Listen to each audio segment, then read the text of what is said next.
Salut! Alors aujourd'hui on va aborder un point, je vais vous expliquer comment on fait pour tirer des câbles, pour tirer des fils électriques, ce genre de fil dans une gaine, lorsqu'on est tout seul. On fait un truc particulier qu'on appelle une tête d'aiguille. L'aiguille, c'est ce petit fil qu'on va avoir dans notre gaine, là, qu'on entend. Et en fait, la tête d'aiguille, c'est ce qui va permettre de s'accrocher sur cette aiguille.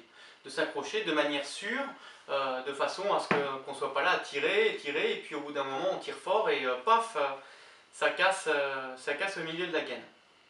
Donc, on fait une tête d'aiguille. Alors, je vais vous expliquer ça. Déjà, on commence par couper la gaine, voilà. Donc, moi, j'ai coupé ma gaine à la longueur, là. Et là, ici, j'ai mon aiguille. Voilà. Déjà.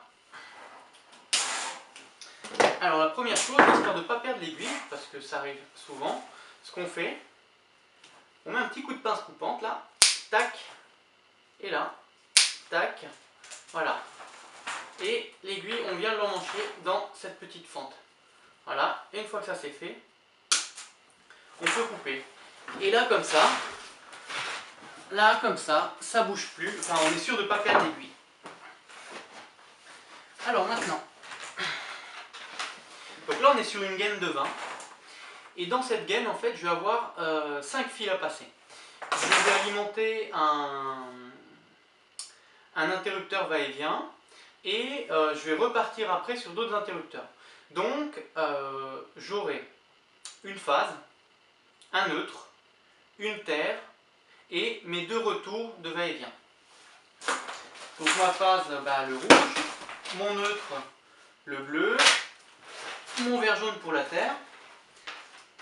Et puis, pour mes deux retours de va-et-vient, j'ai pris deux marrons. Bon, on peut prendre n'importe quelle couleur, mais n'importe quelle couleur autre que bleu, vert jaune et rouge. Bon, c'est juste mieux d'avoir les deux mêmes couleurs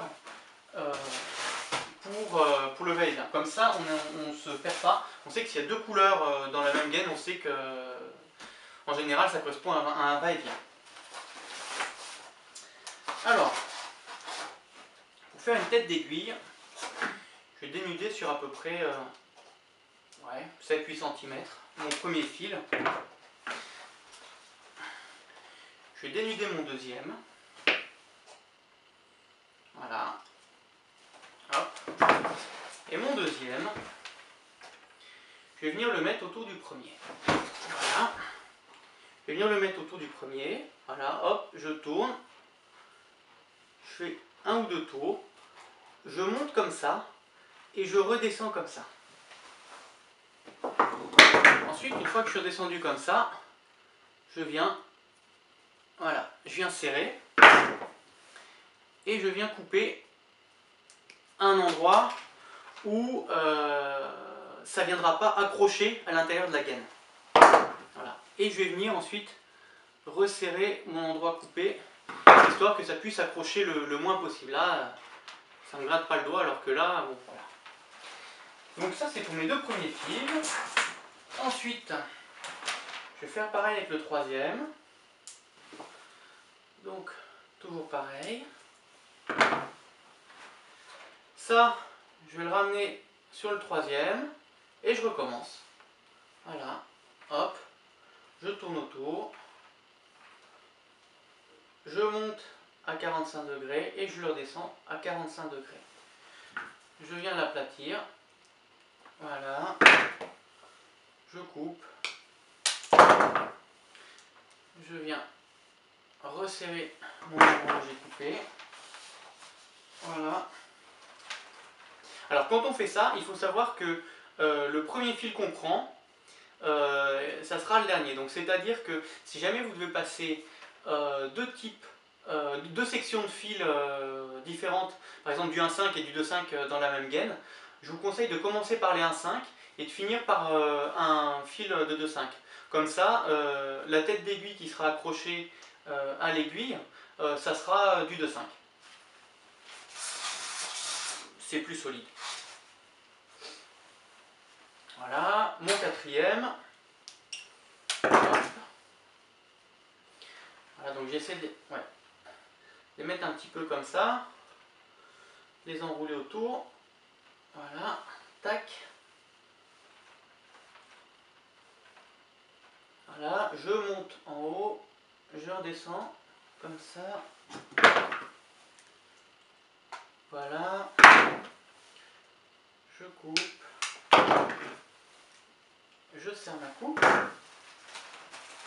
et je prends mon dernier.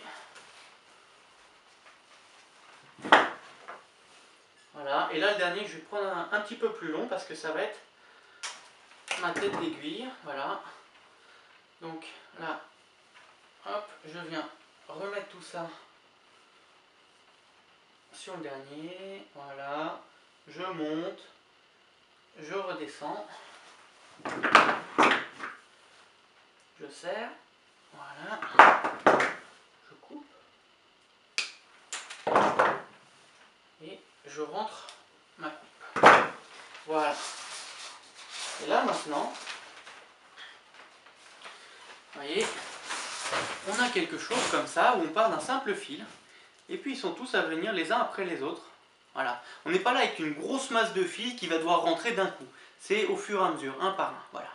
On évite au maximum les nœuds ou les points d'accroche qu'il pourrait y avoir ensuite dans la gaine. Maintenant que j'ai fait ça,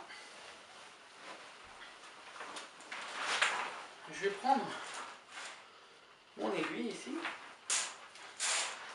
Je vais venir faire une boucle avec mon aiguille. Voilà, tac, tac. Et voilà. Une fois que j'ai fait ma boucle, je vais couper ce qui dépend. Voilà. Et cette boucle, dedans, je vais venir attacher ma tête d'aiguille. Voilà. Et ma tête d'aiguille, ben voilà, hop, là, je vais dans ce sens-là. Et là, je vais seulement dans ce sens-là. Je refais pas un 45 degrés comme ça, dans la mesure où tout va aller dans ce sens-là. Et moi, je veux que les bouts coupés, ils soient comme ça et ils ne puissent pas venir gratter l'intérieur de la gaine. Voilà. Donc là, hop, je coupe. Je vais venir aplatir tout ça. Voilà. Là. Là, j'aplatis. Voilà. Tac. Et maintenant, sur tout ça, on va mettre du scotch. On va mettre du scotch. Voilà. Alors pareil, avec le scotch, je vais essayer d'avoir le moins de nœuds possible.